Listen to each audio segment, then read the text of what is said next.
말씀 같이 보도록 하겠습니다. 말씀은 여호수아서 1장 1절의 말씀.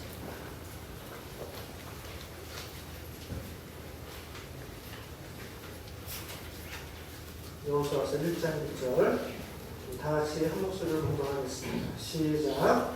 여호와의 종 모세가 죽은 후에 여호와께서 모세의 수종자 베냐를 여호수아에게 말씀하여 이르시되.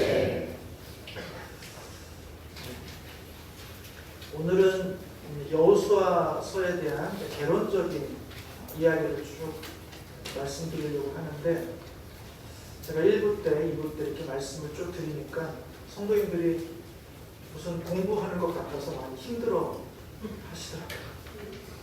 3부 때 또 그 얘기를 제가 해야 되는데, 일단 예배 시간이 거의 다 끝나가는 시간이에요. 그래서 그 2부 예배를 영상으로 보시면 어떻겠습니까? 이렇게 얘기할까 했는데 제가 확인해 보니까 2부 영상이 없더라고요. 그래서 이러지도 못하고 지금 있습니다. 좀 간략하게 1부 때나 2부 때 드렸던 말씀을 다 드리진 못하고 조금 간략하게 설명을 드려야 될 것 같습니다. 여호수아서는 모세오경, 창세기, 출애굽기, 레위기, 민수기, 신명기 이 5번째 다음에 6번째로 있는 성경입니다. 우리가 잘 알듯이 모세오경은 모세를 중심으로 해서 이스라엘 백성들이 출애굽해서 가나안 땅으로 가는 여정 중에 마지막 가나안 땅에 들어가지 못한 채로 모세가 죽게 되고, 그로 인해서 이 가나안 땅에 들어가지 못한 채로 신명기 이야기가 끝이 나게 됩니다. 그럼 거기서 이스라엘의 역사는 끝나는가? 그렇지 않죠. 모세의 뒤를 이어서 여호수아가 이제 지도자가 돼서 출애굽한 백성들의 제 2세대 사람들과 함께 가나안 땅을 정복해가는, 그래서 하나님의 약속대로 그 언약이 성취되어지는 이야기, 그것이 바로 여호수아서입니다.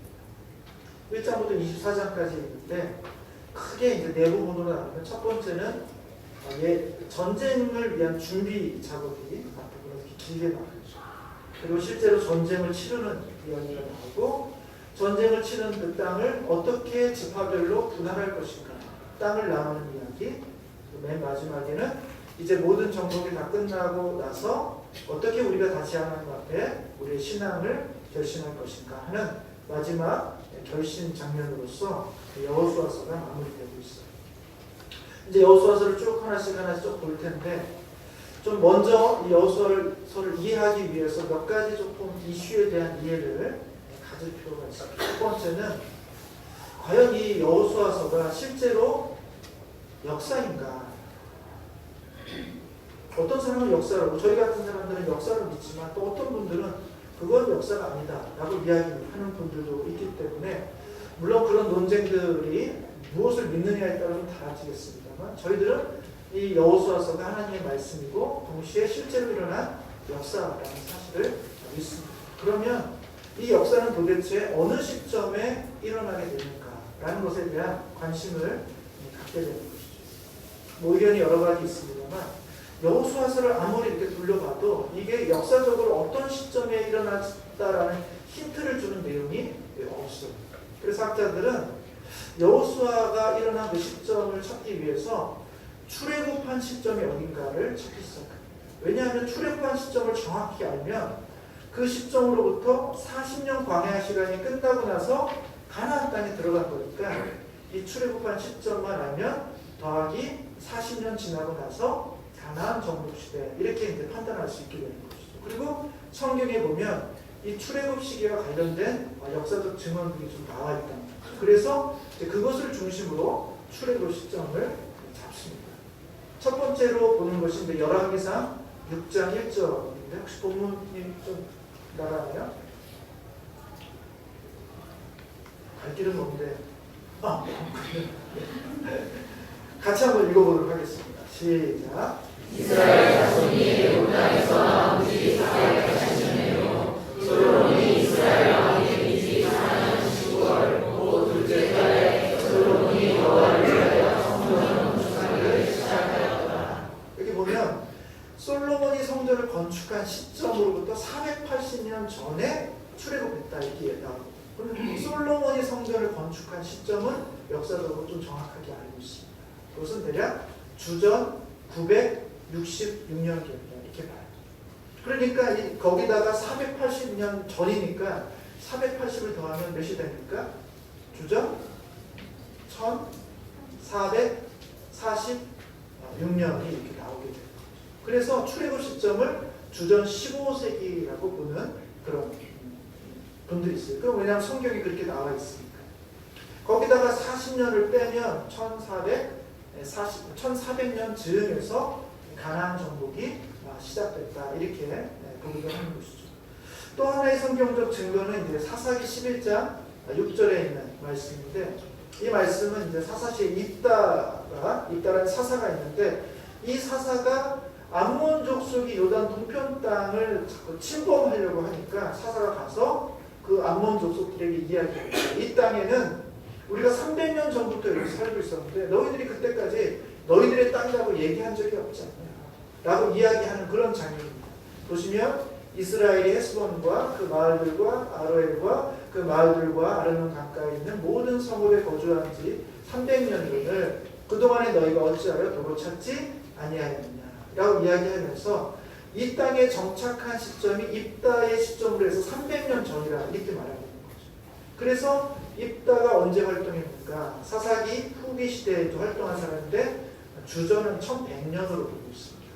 거기다가 300년을 더하면 대략 1400년 정도가 이제 되는 거죠. 그래서 학자들은, 성경을 믿는 학자들은 아마 주전 1400년쯤에 가나안을 이스라엘이 정복한 것이 아니겠는가 이렇게 보고 있습니다. 주전 1400년에 우리나라에서 무슨 일이 있었을까요? 역사를 공부하시는 고조선. 네, 고조선. 한참 전이죠. 우리를 보면 한참 전. 하여튼 역사의 기록도 희미한 그런 시절인데 고조선 시대라고 볼 수가 있어요. 그때 이스라엘이 가나안을 정복하게 된 이야기라는 거죠. 두 번째 이슈는 뭐냐면, 이 가나안 정복의 어떤 특징, 그러니까 어떤 방식으로 가나안을 정복했느냐. 이게 뭐 당연히 가서 전쟁에서 가나안 정복했다. 저희들은 그렇게 보지만 그걸 이제 무슨 모델이라고 하냐면 정복 모델이라고. 우리가 그냥 여호수아를 보면 이스라엘이 들어가가지고 전쟁을 치러서 그 땅을 다시 가져오게 됐다. 그래서 정복 모델인데 그렇게 우리는 받아들입니다만 그렇게만 믿지 않는 분들이 있어요. 근데 그분들이 그냥 억지로 그렇게 안 믿는 게 아니라 몇 가지 근거들이 있습니다. 이 여호수아에서의 이야기들은 실존하는 역사가 아니라고 판단을 합니다.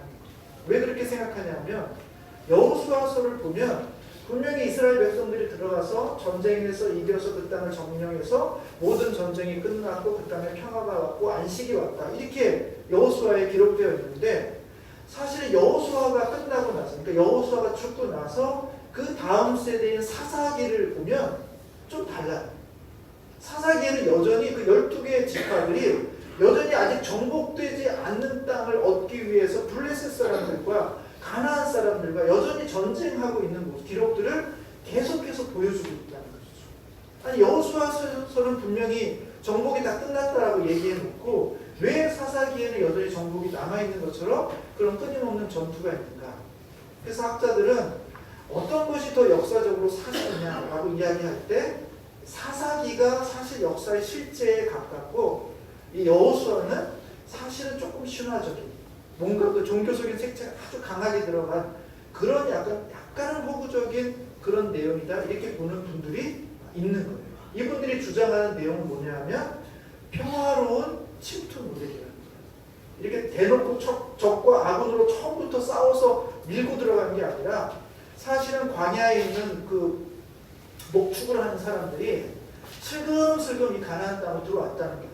풀이 부족하면 가나안 땅에 들어가면 이미 살고 있는 사람들이 있으니까 사람들이 사는 데는 못 가고 산지로 올라가서 사람이 없는 곳, 거기서 이제 가축들을 또 키우다가 또 어떻게 합니까? 때가 되면 또 나가서 또 가축을 키우다가 또 들어왔다 왔다 갔다 하다가 어느 순간 이 가나안 땅 고지대의 산강 지방에 이 목축하는 사람들이 주저앉게 됐다는 것입니다. 그러다가 어떻게 됩니까? 같이 살고 있다가 이 사람들이 점점 세력이 확장되는 거예요. 그리고 욕심이 되는 거예요. 우리도 좀 농사를 지으면 어떨까? 그렇게 해서 저 땅을 우리가 얻으면 좋겠네 하고는 밑에 농사를 짓고 살고 있는 이 가나안 사람들과 목축을 하면서 어영부영하게 들어왔던 이 이스라엘 사람들이 서로 싸우기 시작해서 그렇게 해가지고 이 땅이 정복되게 된 것이다. 이렇게 보는 거죠. 그걸 평화로운 침투 모델이다. 이렇게 보는 거예요. 그 아마 근거는 사사기의 모습 속에서 아마 그런 식으로 아마 보시는 분들이 있는 것 같아요. 마지막 세 번째는 반란 모델입니다. 외부에 침입이 있었던 게 아니라 그냥 이 가나안 땅 안에 내부적으로 계급 투쟁이 있어서 농민들이 반란을 일으켜서 이 지도자들을 다 뒤집어 엎고 새로운 나라, 새로운 국가를 만들어낸 방식으로 아마 된 것이 아니겠습니까? 실제 역사는 그런 역사라고 이렇게 보기도 해요. 왜 그렇게 보냐면 과거 애굽에 그 아마나라는 도시가 있는데 이 도시에 편지, 고고학적으로 이렇게 연구하다 보니까 어떤 그 이제 글을 발견하게 됐습니다. 근데 그 글을 쭉 해석을 해보니까 그것은 하나의 외교 문서인데 무슨 문서의 내용이 뭐냐면 가나안의 그 왕들이 있는 거예요. 이 가나안의 왕들은 그 당시 뭐 독립적인 왕처럼 보이지만 사실은 애굽이라는 거대한 제국 안에 있는 변방에 있는 조그마한 나라들인 것입니다. 그런데 이 가나안에 있는 조그마한 민족과 나라들이 이 아마나라는 애굽의 그 큰 도시에 편지를 보내서 우리를 도와달라는 것, 도움을 요청하는 편지를 보냈다는 것입니다. 그것이 바로 이제 아마나 서신이라는 그런 문서인데 이 문서의 내용을 보니까 이런 내용이에요. 우리 가나안 사람들이 살고 있는 이 땅에 하비루라는 그런 부류의 사람들이 나타나가지고 자꾸 우리들을 침략하고 우리의 성을 파괴하고 우리를 괴롭히고 막 그러고 있으니까 와서 좀 우리를 도와달라는 요청을 애굽에다 하고 있는 문서가 바로 이 아마나 서신입니다. 여기에 등장하고 있는 이 하비루가 누구냐? 이 하비루가 자꾸 가나안 땅에 들어와가지고 이들을 괴롭히고 있는데 이 하비루가 누구냐? 누구겠습니까? 애굽에서 출애굽한 이스라엘을 우리는 히브리인이다. 그 히브리인을 하브루 이름이 비슷하잖아요. 그래서 이 하브루가 바로 이 애굽에서 나온 히브리인들을 말하는 것이 아니겠습니까? 그래서 그들이 자꾸 이들 사이에 들어와서 이들을 분쟁시키고 때로는 농민들 사이에 어떤 영향을 주고 해가지고 결국은 내부적으로 이것이 이렇게 혁명이 일어나는 방식으로 나라가 붕괴된 것이 아니겠습니까? 이렇게 보는 이야기가 있습니다. 제가 왜 이런 설명을 자꾸 드리냐면 여호수아, 우리는 그런 걸 잘 못 느낍니다만 여호수아서를 볼 때 이것이 순수한 역사라고만 보기에는 조금 좀 거리틱한 것들을 아마 느끼는 것 같아요, 사람들이. 그래서 이것을 어떻게든지 다른 방식으로 이해 가능한 방식으로 자꾸 풀어내기 위해서 다른 증거들, 다른 자료들을 찾아가면서 조금은 합당하고 나름대로 설명 가능한 방식, 우리가 이해 가능한 방식으로 설명을 해나가려고 한다는 거죠. 그러나 저희는 그런 내용들이 아니라 이 여호수아가 쓰여져 있는 방식, 여호수아가 말하고 있는 이 내용들이 역사적인 사실이다라는 그런 측면 아래에서 다만 약간의 수정이 필요한, 그냥 이스라엘이 뭉탱으로 들어가서 가나안을 싹 쓸어버리고 다 죽이고 이 땅을 차지했다라는 그런 어떤 과격한 공격 모델로서의 내용이 아니라 약간을 수정한 공격 모델, 정복 모델로 설명을 좀 드리려고 해요.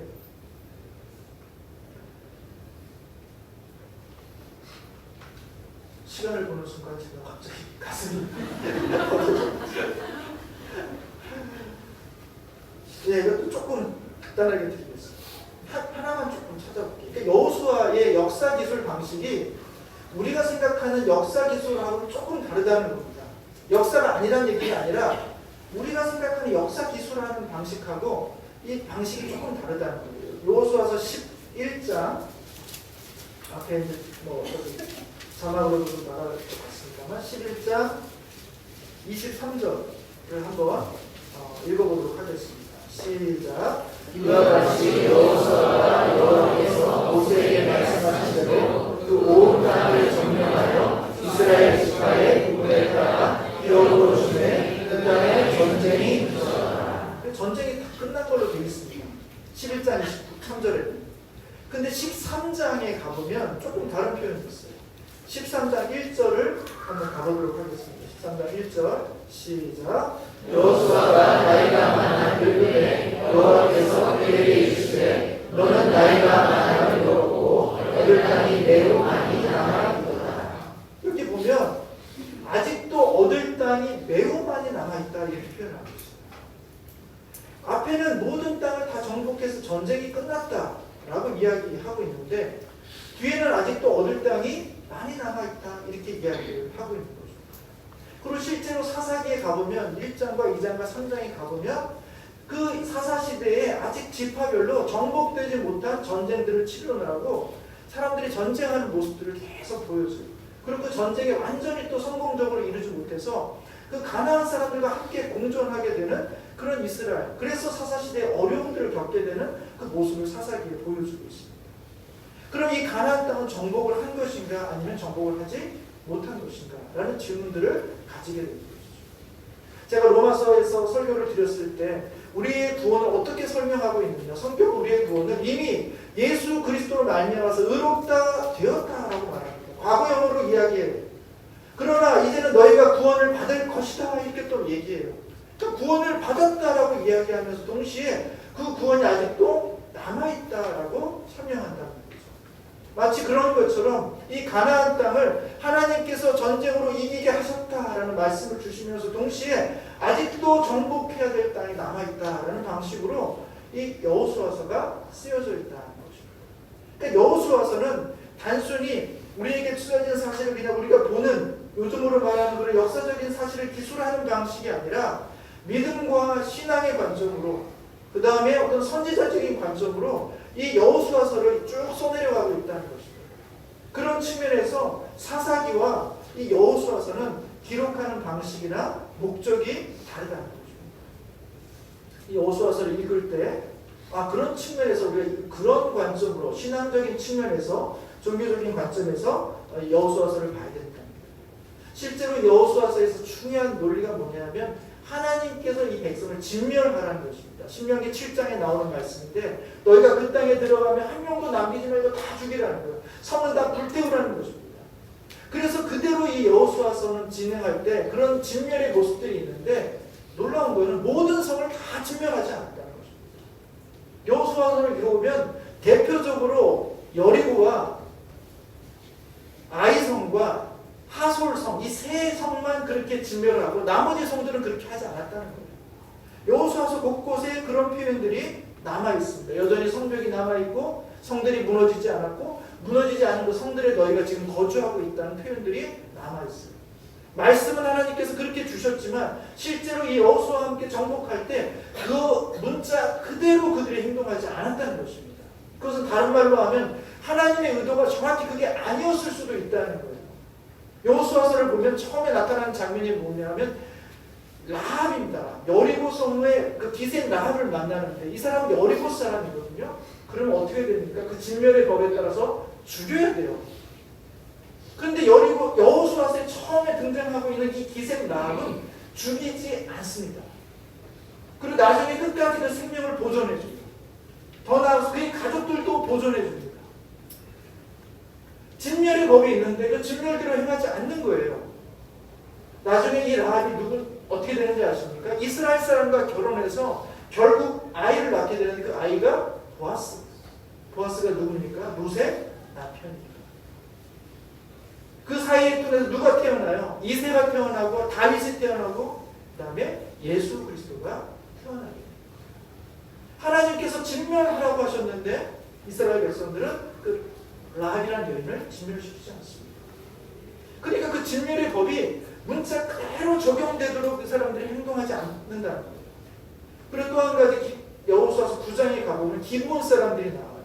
이 사람들은 이스라엘 사람들을 속입니다. 멀리서 왔다고 얘기해요. 여기 사는 민족이 아니라고 얘기합니다. 속아서 이들과 화친의 언약을 맺습니다. 근데 알고 보니까 가나안 백성입니다. 그럼 어떻게 돼요? 진멸의 법에 따라. 그리고 이들이 속였지 않습니까? 이들을 진멸해야 되는데 그렇게 하지 않습니다.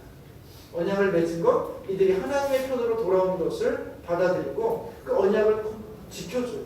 그래서 이를 죽이지 않을 뿐만 아니라 이들이 가나안 사람들에 의해서 죽임을 당할 뻔할 때 오히려 이스라엘이 가서 이들을 구해줍니다. 그리고 이들에게 무슨 일을 맡깁니까? 물 깃는 일을 맡겨요. 이 기브온 사람들이 이스라엘 사람들과 함께 거하면서 물 깃는 일을 합니다. 왜 물을 기울까요?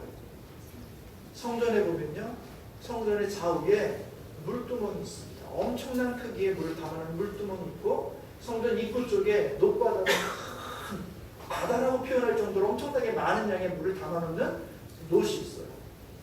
그 물이 어떻게 채워지나요?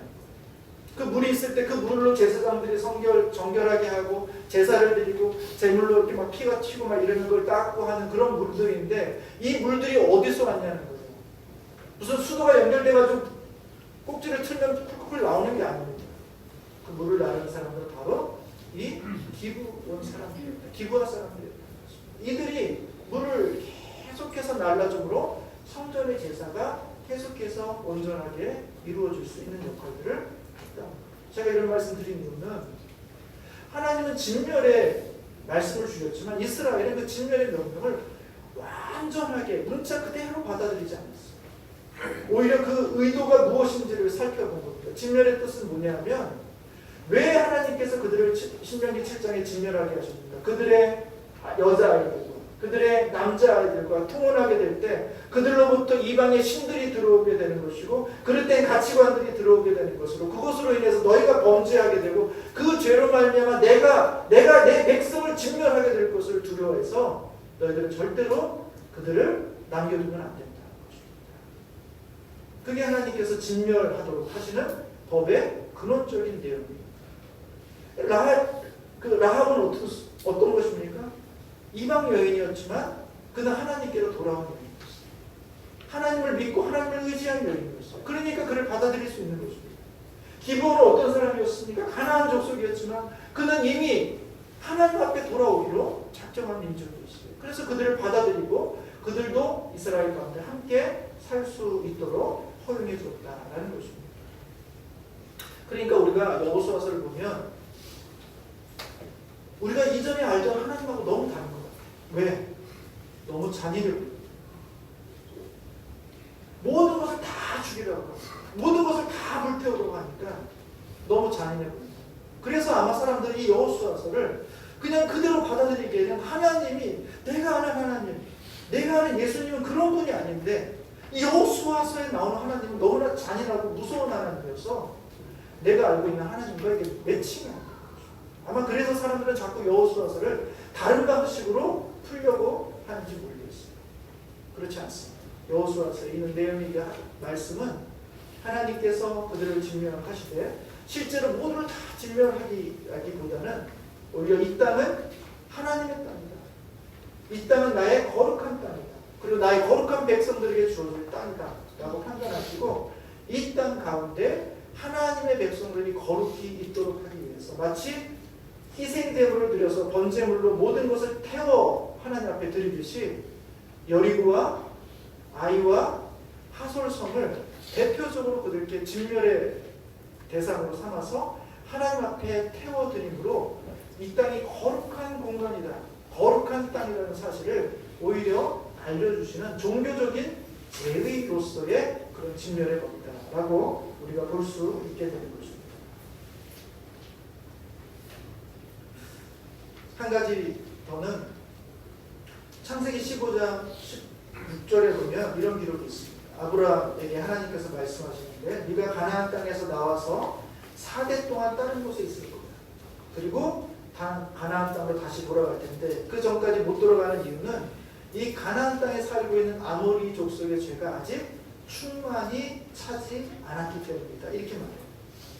그러니까 지금 이제 가나안 땅에 이스라엘 백성들이 애굽에서 4대를 지나고 다시 가나안 땅으로 들어간다는 것은 이 가나안 땅에 살고 있는 이 아모리 족속이 어떤 상태라는 것입니까? 죄가 가득한 상태. 이제 더 이상 하나님께서 용납할 수 없는 죄에 가득한 상태가 되었기 때문에 그 죄에 대한 심판의 차원으로서 이스라엘이 하나님 앞에 그와 같은 역할들을 감당한다는 것입니다. 그래서 이 전쟁은 단순한 침략 전쟁이 아니라 종교적인 측면에서 거룩한 제의라는 측면에서 그 하나님의 진노에 대한 심판이라는 측면에서 우리가 여호수아서를 봐야 된다는 것입니다. 마지막으로 오늘 본문 읽고 잠깐 말씀드리고 마치겠습니다. 오늘 본문 1장 1절에 보면 여호와의 종 모세가 죽은 후에 여호와께서 모세의 수종자 눈의 아들 여호수아에게 말씀하여 이르시되 이렇게 되어 있습니다. 여러분, 모세가 죽은 후에 여호수아가 등장합니다. 모세가 살아 있었다면 여전히 여호수아는 모세의 수종자에 불과했어요. 여러분, 이스라엘 백성들 가운데 모세는 어떤 사람입니까? 위대한 지도자입니다. 율법을 받은 사람이고 불도 없는 하나님의 선지자, 놀라운 능력을 행한 사람. 그 사람과 함께 애굽에서 나올 수도 있었고 10가지 재앙을 견뎌낼 수 있었고 이겨낼 수 있었고 광야의 40년을 견뎌낼 수 있었어요. 엄청난 기적을 모세를 통해서 봤습니다. 그런데 모세는 그 가나안 땅으로 못 들어가고 그 앞에서 죽어요. 그럼 모세가 죽었을 때 이스라엘의 마음속에 있었던 그 낙심은 얼마나 크겠습니까? 모세가 있다면 우리가 한번 해볼 수 있지만 모세가 없다면 과연 우리가 가나안 땅을 정복할 수 있을까? 모세 없이 우리가 가나안 땅에 들어갈 수 있을까? 아마 그런 절망과 좌절이 있었겠지만 모세는 이미 죽었어요. 모세는 모세의 역할을 다 했습니다. 그때 하나님께서는 여호수아를 모세의 뒤를 이은 지도자로 세워주십니다. 그러니까 사실은 이 가나안 땅에 돌아가는 이 모든 과정은 모세가 있어서 이 광야 40년을 견딘 게 아니라 모세를 다스렸던 그 하나님이 모세와 함께 하셨기 때문에 이 40년의 시간을 견딘 거예요. 모세가 없지만 하나님이 이 여호수아와 함께 하신다면 하나님이 이 가나안 땅을 정복하실 수 있는 하나님의 능력을 충분히 여호수아를 통해서 일하실 수 있는 거죠. 광야를 거쳐온 것은 모세를 통해서 한 게 아니라 사실은 하나님이 그 일을 하셨다는 것입니다. 사람의 눈에는 모세가 보였지만 사실 그 배후에는 하나님이 존재하셨던 것이고 하나님이 이 백성을 이끌어 오셨던 것이고 지금 모세가 죽고 여호수아라는 여기 보면은 모세의 종, 모세의 수종자 눈의 아들 여호수아 아직은 충분히 그 리더십을 인정받지 못하는 그래서 그냥 모세의 수종자라고 표현할 수밖에 없는 이 여호수아가 그 다음을 이어서 지도자가 됐지만 그럼에도 불구하고 우리가 소망을 가질 수 있는 이유는 하나님이 이 여호수아와 함께 해주시기 때문에 그렇다.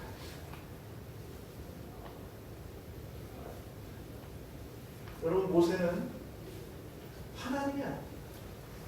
모세는 때가 되면 죽어요. 그게 우리 인생입니다. 아무리 위대한 왕이어도 아무리 위대한 지도자라도 영원하진 않습니다. 어느 때가 되면 그 역할을 다하고 그는 이 땅에서 사라집니다. 그럼 하나님의 역사가 끝납니까? 하나님의 역사가 거기서 멈추는 걸까요? 아닙니다. 그 바톤을 이어받은 또 다른 누군가가 세워져서 그 사람을 통해서 하나님의 일은 이루어진다는 것입니다. 여호수아서 맨 마지막에 보면 24장 29절에 여호수아를 표현할 때 하나님이 뭐라고 표현되어 있냐면 여기 1장 1절에는 모세의 수종자 눈의 아들 여호수아 이렇게 되어 있거든요. 그런데 24장 29절에는 여호와의 종 눈의 아들 여호수아 모세의 수종자 여호수아라는 표현이 사라졌어요. 모세가 들어갈 그 자리에 여호수아가 들어가요. 여호수아는 모세의 수종자로 시작했지만 나중에는 하나님의 종으로 끝나게 되는 것입니다. 여러분, 새로운 나라, 새로운 시대는 모세와 함께 들어갈 수가 없습니다. 모세가 아무리 위대하고 모세가 아무리 대단해도 모세와 함께 새로운 나라를 들어갈 수는 없어요. 모세의 역할은 거기까지. 이제 우리는 누구를 의지합니까? 여호수아. 공교롭게도 그 여호수아 이름은 예수의 이름과 같습니다. 여호수아 히브리어를 헬라어로 바꾸면 이수스라고 표현하고, 예수를 히브리어로 표현할 때 이수스라고 표현합니다. 여호수아는 주가 우리를 구원하신다라는 뜻이고, 예수는 그 태어나실 때 그의 백성들을 그의 죄에서 구원할 자라, 이렇게 표현하고 있습니다. 여호수아는 가나안 땅, 새로운 땅을 정복해 왔지만, 예수는 하나님께서 이 땅 가운데 하나님의 나라를 성취해 주시고 그 땅을 그의 자녀들에게 내보내 주시는, 기업을 주시는 분으로 등장하고 있습니다. 여호수아는 우리들에게, 이스라엘 사람들에게 안식, 전쟁이 끝난 안식을 주시는데, 바로 예수 그리스도는 이 땅 가운데 우리들에게 하나님의 안식을 선물해 주시는 분으로 등장하고 있습니다. 모세가 여호수아, 예수 그리스도, 우리가 붙잡아야 될 것, 우리가 새로운 시대를 향해서 나아가기 위해 붙잡아야 될 대상은 모세가 아닌 바로 여호수아, 예수 그리스도를 바라보시는 우리 사물교회 성도들이 되시기를 주님의 이름으로 축복합니다. 사람은 죽고 우리 하나님이 살아나게 되는 그런 은혜가 우리 마음에 충만하기를 원합니다. 기도하겠습니다.